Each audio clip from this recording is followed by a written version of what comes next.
Hnahlan Tourist Lodge kan fan pui me chunga in la zin ve du takin anuam khop mai kan thlan na hi VIP room true ania a room hi ti hian oma tla hian thutna alo oma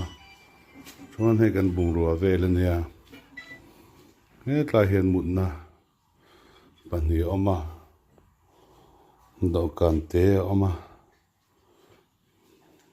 side table chuan darthlalang chuan hetah hian bathlar a hun thei bawk a thlar hi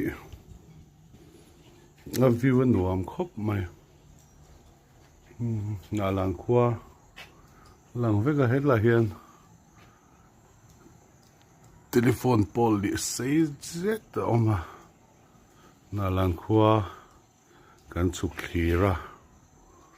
chuan VIP room lo a dang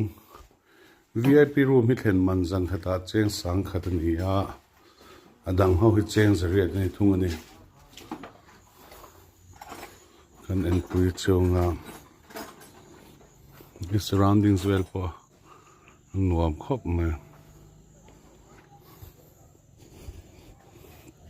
pangpar lo parvul na samai chuma zing na sa deuh hleka tai khun cottage dang hawa oma Hnahlan Tourist Lodge cottage chang vekin oma hoi tla hian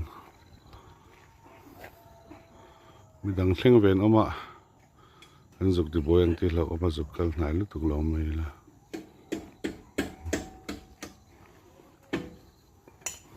so tlai son main gate oma ne Ang kan silpa ka. Sila pa ka.